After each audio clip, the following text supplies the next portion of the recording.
น้ำกล่องเนี่ยเนาะโอ้ย คิดไปใส่เลยบอกเขา สบายดีก่อนอื่นกัน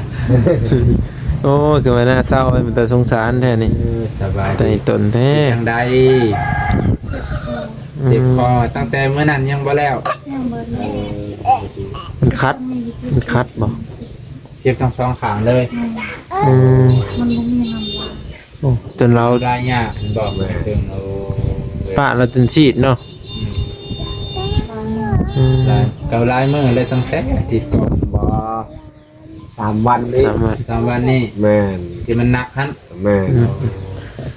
แต่ว่าตามที่เบิ่งคือว่าตอนนั้นก็เจ็บแต่มันบ่หนักมันหนัก3วันนี่บ่ แม่นนักเป็นไข่เลย เป็นไข้เลย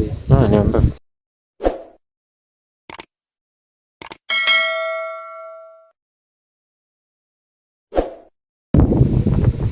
สบายดีสวัสดีเพื่อนพี่น้องทุกคนเนาะกะมื้อนี้ก็เฮามาเช้าน้อยเนาะก็ไม่ได้เว่าหลายอย่างเด้อพี่น้องเด้อฝากกดติดตามแล้วก็กดไลค์กดแชร์กดคอมเมนต์เนาะบ่พลาดเบิ่งโฆษณาให้บ่บางเด้อพี่น้องเด้อโอ้ลมแรงหลายขี้เหงื่อก็เข้าตาที่นั่นก็ได้เนาะก็ยังบ่ออกยังคัดๆอยู่ไปสิพาไปเบิ่งพักหญ้าพักหญ้าเพิ่นเนาะว่าเป็นจังได๋มื้อนี้ก็เฮามา2คนคือเก่าแหละพี่น้องเอ้ย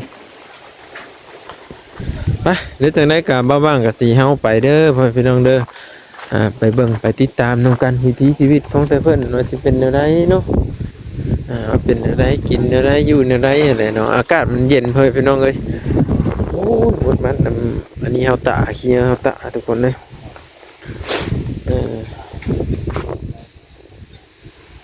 ก็เลยว่าสิมาถ่ายภาพบรรยากาศให้พ่อให้แม่พี่น้องได้เบิ่งนํกันเนาะเอ้ยครับงานก็หมดแต่นั่นนี่โหสิ่งไข่เพิ่นเนาะผู้เจ้ามีสบายแล้วกันนี่ป้าที่เท่าสิเป็นมากแล้วบ่นี่จับได้บ่ล่ะทุกคนนี่เห็นบ่มันสิเป็นมากแล้วเด้อยู่ข้างในเพิ่นว่าอยู่น้ำพ่อเพิ่นเนาะอยู่น้ำพ่อใหญ่เกิ้งมื้อนี้ก็โอ้เบิ่งดูนี่อากาศนี่เนาะอากาศนี่ก็ลมแห้งลีรอสิอาบน้ำได้อยู่บ่บ่าวๆนี่ฮะสิอาบน้ำได้อยู่บ่คือมาลมคือพี่โนแท้พี่น้องเนาะลมมันขึ้นลีรอนี่เนาะอากาศมันเปรตนี่นั่นตายคักว่านี่ลมก็แห้งลีรอนี่ลมพัดวอยๆไปนี่มันก็หนาวเลยแหละทุกคนเลยเนาะอากาศนี่เปลี่ยนแปลงขนาดเลย น้ำกล่องเนี่ยเนาะโอ้ย คิดไปใส่เลยบอกเขา สบายดีก่อนอื่นกัน โอ้คือว่าน่าเศร้ามันแต่สงสารแท้นี่ สบาย แต่ ดี ตนแท้ ยังใดเจ็บคอตั้งแต่เมื่อนั้นยังบ่แล้ว ยังเบิดเลย มันคัดบ่ เจ็บทั้งสองข้างเลย อืม มันบ่มีน้ำยา โอ้จนเรา ได้ยากบอกเลยถึงโอ้ ปะเราจนฉีดเนาะ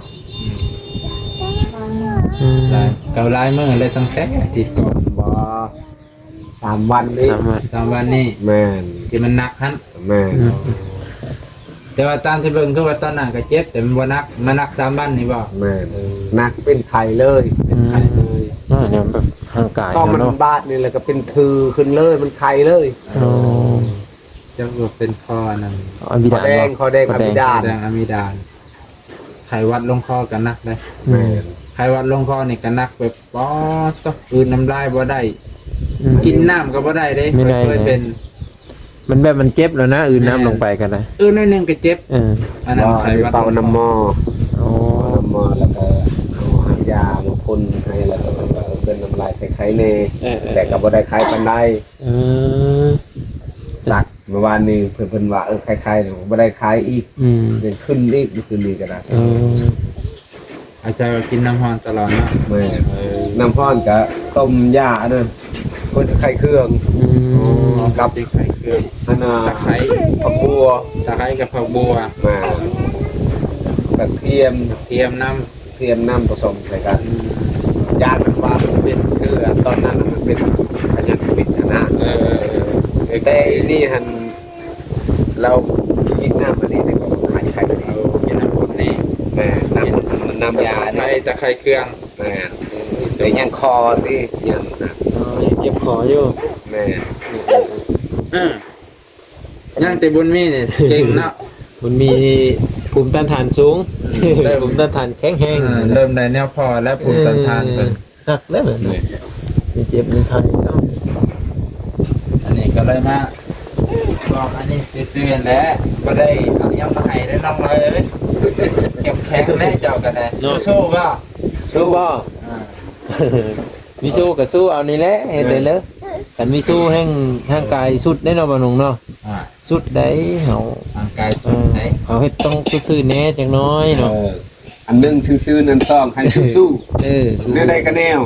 กินสวิต เจ้าเสียกินน้ำหลายๆเนาะว่าง่ายก็ฟื้นกินนี่แหละเห็นนี่แหละ กินน้ำกินน้ำกินยังไงกินน้ำต้มผัวเจ้าต้มให้ ข้าวต้มเลยได้น้ บัดกินข้าวบ่เด้โหต้มบ่ ำกินข้าวเพิ่นกินข้าวน้อยนึงนี่กับบ่ได้น้อยเลยเพิ่นกินลายอยู่มากินตะคออีก โอ้ มันคืนคือเก่าอีกเขามันขาวดิ ข้าว เดี๋ยวต้มข้าวใส่ไข่เนาะบ่นุ่งเนาะใส่ขนมนิดนึงกินหอมเลย ใส่ข้าวไว้ได้ช่วงเจ็บคอ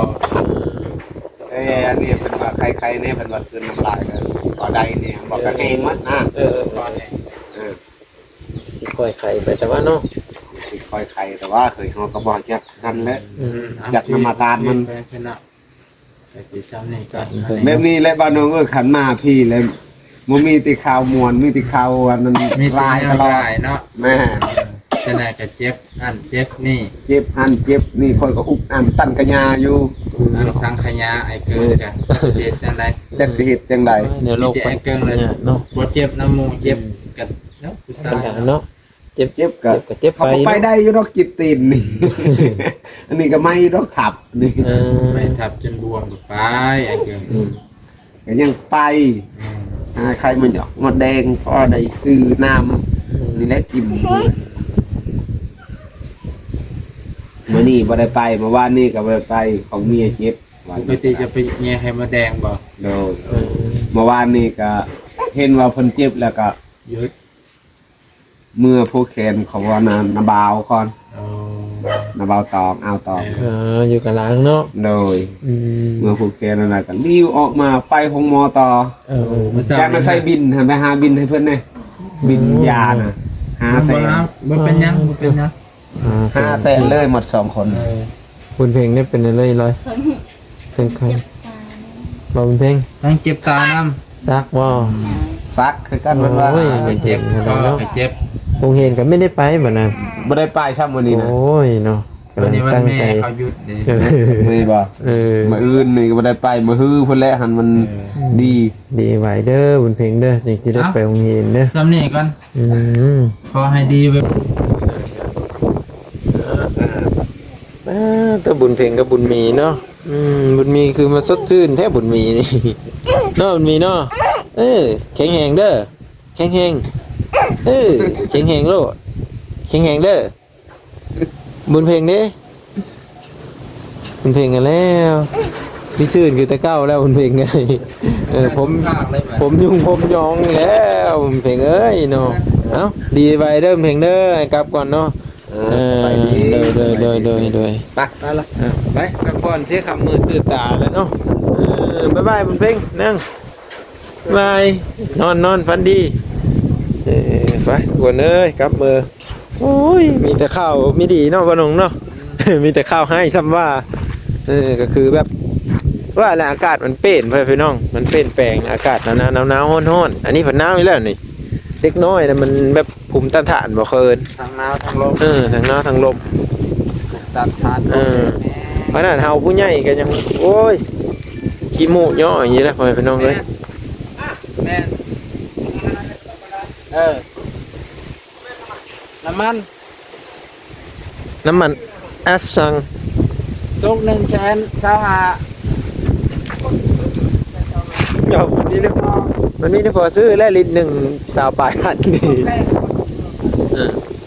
แพงน้ำมันขึ้นแล้วเดี๋ยวนี้ฮะอุกใจอยู่